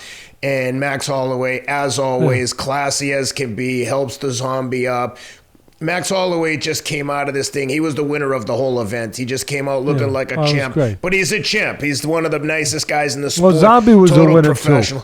Of course, the way he got acknowledged by those people, the way he showed dignity and class at the end, laying his gloves down, that signifying that this would be his last fight, and the audience, the way they responded to him, it was his night too. I love Zombie's whole speech, too, the way he's like, look, if I can't win and do the things, all I want to do is be the champion. If it ain't happening and it doesn't look like it is, then I've had enough. And it was both their nights. Powerful. It was a night for the two of them. For sure. It's a fight where one guy lost, but he still won the hearts of many. And he's earned that over the years of what he's given of himself. I think the best way to say it, to your point, Ken, just to put a final exclamation on that point, the best way for me to put that was when he came out kamikaze style. One, that's Zombie's MO. That's a, and two, what I think, to your point, but to my point more, not that he wanted a way out, of course, but to the point where he said, you know what? If this is a boxing match, I can't win. I can only win if I turn it into my kind of fight, which is a street fight, a firefight, a dog fight, an ugly fight, a barroom brawl fight. I think it was more along that thinking and that line of thinking than anything else, that Max Holloway is an elite striker. And if we continue boxing, I ain't going to have a shot. So, and he didn't have a shot doing what he did either. But I think he thought in his mind he had a better shot. So, first thing, Holloway is like Usyk. You know, I touched on it earlier. He's not just fighting for himself, but he's fighting for his people. And Holloway, for the people, of course, of Hawaii, that, as I touched on, devastated by the fires. And Usyk, for the people of the Ukraine who have been devastated by the war. Both special warriors, both special men. My respect to both. Now to the fight. Great first round. Edge to Holloway. And as I tweeted in the end, you just knew that the overall versatility and better technique of Holloway was going to be the difference. And you could argue and say, Teddy, what if, Zombie's got to punch his chance. What if he landed one of those bombs? Here's what I would say why I knew there could only be, or I thought I knew there could only be one winner. Besides what I just, the proof of it that I just put forward, or my reason I put forward. Better technique, better overall skills and versatility. But one other thing. Yeah, to your point out there, maybe, that the Zombie could still have a chance if he lands that big bomb, which he was trying to land. But here's the thing that takes away a little bit from that. Holloway has one of the greatest chins you're ever going to see. And I don't know who put a sort of underlined that statement. One of the broadcasters did. I'm not sure which one it was. But he sure as hell was right. I don't know if it was Bisbane or it was, what's his name, the other guy, who's also great too, that was with Paul Bisbane. Felder. Yeah, Felder, he's tremendous. What a tough guy he was. But good triathlete too. Yeah, well, like you. One of them underlined that statement. I mean, what a chin. So even if you get lucky with him and you do land the bomb, you ain't automatically going into the showers early because he's got that kind of chin, that kind of granite freaking chin. But credit to the Zombie, who in the first round, you talk about you can't teach an old dog new tricks, but Anthony Smith showed that he could put in a few new little tweaks in that first round in his fight. Well, in the first round, for me, the Zombie was being more patient and controlled than he usually is when really, for the most part, he just has one gear. And that gear, I don't have to tell you, it's forward. And he was trying to be more thoughtful and deliberate with his attack in that first round. And he was. In the second round, Ken, you said it. You saw why his name is the Zombie. Because basically you have to kill him to stop him. And as he just, first of all, refused to submit when Holloway had him in a tight neck hold. And, he survived that. And when watching the one thing by the that way, Holloway had him in an anaconda choke. I still can't believe he got out of it. I mean, it is crazy. That choke is so incredibly tight and effective. I can't believe he was able to get out of that. And he had it locked on perfectly. It reminded me of Volkanovski refusing to tap from the triangle that he got caught in with the triangle or the guillotine that Brian Ortega caught him in. Just sometimes these guys do things where you're like, whoa. Well, it's got a lot to do with their will. And look, if you want to really get deep, their conditioning, their breathing, their training, their ability to stay calm in an uncalm environment. They don't panic. They even slow down their breathing, slow down their heart rate to a point where they don't need as much oxygen. Yeah, I'm getting deep now. But at the end of the day, it comes down to their will, which it usually does. And they have great wills. When watching, I made a note to myself, Ken. When I'm watching Holiday, at times I forget, and I think I'm watching a boxing match in a ring. Really. And on a high level. Because Max is so damn good, when he's good, and technical and smooth in there, that it makes me think he's boxing. And it also, and I made sure I noted this, and I tweeted this, that it also reminds me, and reminds all of us, of how damn freaking good the guy you just mentioned is, Volkanovski. Yep. That he was able to do what he did in the last fight, at least. The other two were very close in the last fight with Holloway. But anyway, Max is an elite striker. He can do a little of everything. He's got great length and a great long jab. And he uses his legs to move around, control range, create angles, which he did. And, of course, he's a great counterpuncher. Most, if you're a boxer, you know how to counterpunch too. And when one guy comes straight in throwing wide punches like the Zombie did against a good counterpuncher, he's going to get caught and usually knocked out. And there's one thing that doesn't change. There's certain truths that will always remain truths because straight punches beat round ones all the time. And that's exactly what happened. The Zombie walked into the sausage grinder. He threw a wide punch, and a straight punch was thrown down the middle by Holloway.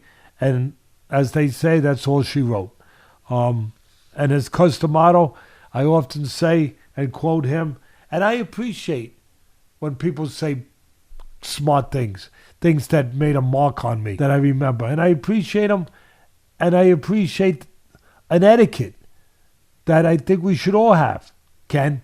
And you're going to laugh because you know what I'm getting at. But we should all have that when somebody is repeating somebody else's quote or idea or words, simply, you should give them credit for being that person and not let people think that it was your words and created by you.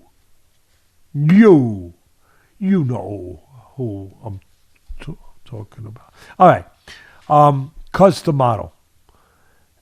He used to say to me all the time, Teddy, when you have two tough guys and one is smarter, he becomes the tougher one also.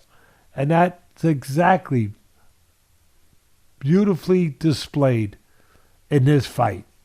Both tough guys, very tough, as tough as they get. But the one who's a little smarter, technically more developed, if you will, he becomes tougher. Holloway's a champion in every way, in the cage and in life. He fights like a champ. He behaves like one. All my respect and thanks to the Zombie for a great career, teaching us all how never give up. You heard the great Jimmy Valvano, and, before his great speech while he was dying of cancer, and he gave that great speech, and it led to ESPN doing a great thing, starting the V Foundation, which has raised hundreds, and Diggy Vitale, the great Diggy Vitale, he's a part of it, all of them. It's raised hundreds of millions of, I can't believe I'm saying, but literally hundreds of millions of dollars to try to come up with a cure for cancer. And as the great Jim Valvano said, never give up. Never, ever, ever give up. And he taught us that as he was fighting, even while he was being riddled with cancer through his veins. The Zombie taught us that every time he got in that freaking ring or that cage. Never give up. What a beautiful, heartfelt scene that was there after the fight as the fans paid tribute to the Zombie. It couldn't have been more beautiful or more earned. It really was. And I'll tell you, that sport, that UFC, to drive my boxing fans a little more nuts, if I haven't driven you nuts enough today, that the globalization of that sport, it's really, and some people say boxing don't need globalization. It's every, and that's a good point. That's a good point. UFC is a much younger sport, and it is still developing. It is still growing, but man, it must be taking athletic greens because it is growing. It is growing like crazy. Well, Teddy, along those lines, Mighty Mouse Johnson put a post up on Twitter that I thought was interesting. I know you've had a chance to see it. He basically was comparing boxing and UFC, and he was saying essentially that boxing, just as a pure sport, is a more difficult, not more difficult as a whole, but he was making the comparison and saying, in the UFC, because there's so many skills to know, you can get by with deficiencies in UFC. And he gave the example of Brock Lesnar, no striking skills, was able to become a world champion. He gave another example, I'm spacing on for a minute, but he said, when you go to boxing, those guys only box, they're dialed in. If you don't have all the technical aspects of that game down, you'll never slip through the cracks to become a champion. In MMA, you can have holes in your game and small deficiencies. It's hard, but it's impossible in boxing to become a champion with any holes in your game. I know you've had a chance to see the video. We can probably put it in the show notes here. Link to the comments that Mighty Mouse made. I just thought it was an interesting observation. What'd you think? First of all, before I say another word, if anybody deserves respect and the ability, and everyone can have an opinion, that's the greatness of this country. But if anybody's opinion should be respected, and as I started to say, deserves to have an opinion, an astute, real opinion on combat zone or combat fights in the combat zone, it would be Demetrious Johnson. I mean, this guy was one of the great UFC champions. I don't know how many freaking title defenses he had, but he had a hell of a lot. What was it, 11 or something? I don't know what it was. But he had a lot. He's one of the great, not good, one of the great UFC fighters of all time. I forget what division. It was a very light division. Flyweight. Champion there for a long time. For a lot of defenses. 12 defenses in a row in the UFC. 13 wins in a row. To my point, why I'm saying it this way. If anyone has a right to make a statement, he automatically demands you to at least pay attention and give him respect by paying attention. It's somebody like Demetrious Johnson, because there's not a lot of somebodies like Demetrious Johnson that have done what he's done in his sport. It's one of the toughest sports in the world. So having said that, I disagree with him. And I respectfully, obviously, otherwise I wouldn't have said all that, disagree with him. I think it's harder to become a champ in the UFC than in boxing. Couple reasons. One, talk about deficiencies. There's a lot of fighters that, and he made a good point, there's some aren't good on the mat, some are just good at striking, blah, blah, blah. Okay. There's a lot of fighters in my business, in boxing, that are not good at defense, not good at counterpunching, not good at overall boxing. They're just tough, walking, strong, good punching, iron-chinned, aggressive guys that win to a certain extent on that. But there's deficiencies in that game that will eventually be exploited. Having said that, in my business, in boxing, there are much more access to a title. Way too many belts.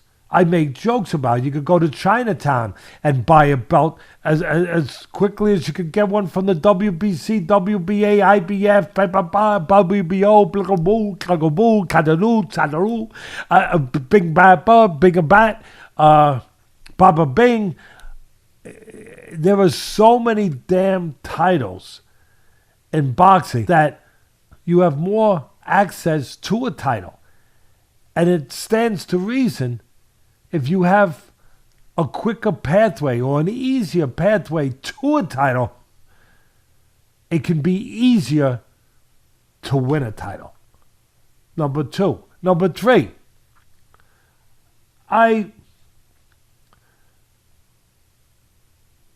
we talk about it every week. And this is the strongest part of the argument. There's no free lunch in the UFC. You have one guy running things. He cares about one thing, his brand, the fans, and the brand. That it's strong and it stays strong by having tough, competitive, evenly matched fights. We talk about it every week. In boxing, if you're with one of the... There isn't one guy running boxing. There's 5 power brokers. If you're with one of those, if you're privileged enough to be with one of those 5 power brokers that have their own network, their own promotional team, and everything that goes with it, you are going to be fed live meat. I've said it before. I'm not apologizing. It's like feeding time at the zoo sometimes. You're going to be fed, the lions are going to be fed live meat, raw meat, steaks. You're going to, if you're with them, you're going to be given soft touches all the way up to almost guarantee, if you have any talent, almost guaranteed, Ken, who could argue with me on this? I'd like to know. Guaranteed to get you, almost guaranteed to get you to a title fight. And once you're at a title fight, then that's a big percentage of it. You get to the title fight. Just to get there, now you have a chance to win. And being that there's so many damn titles, you actually can choose. Kind of like Let's Make a Deal with Monty Hall years ago. I will pick, Ken. You're Monty Hall, Ken. I will pick door number 3.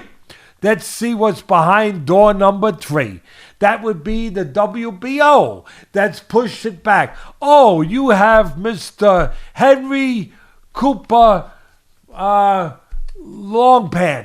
And Mr. Henry Cooper Longpants, he's not the toughest of all the champions out there. And you got a chance to win a title against him. Guess what? There is no Monty Hall in Dana White's world, in the MMA, or in the UFC specifically. I'm talking about the UFC, in fairness. There is no, but in MMA in general, but the UFC. There is no Monty Hall. There is no door number 1, door number 2, door number 3. There's one door. And you better go through that door. And you better be ready for what's behind that door. Because it can be a nightmare. It can be a freaking Freddy Krueger behind that freaking door. Not Mr. Longpants. Not Mr. Whatever.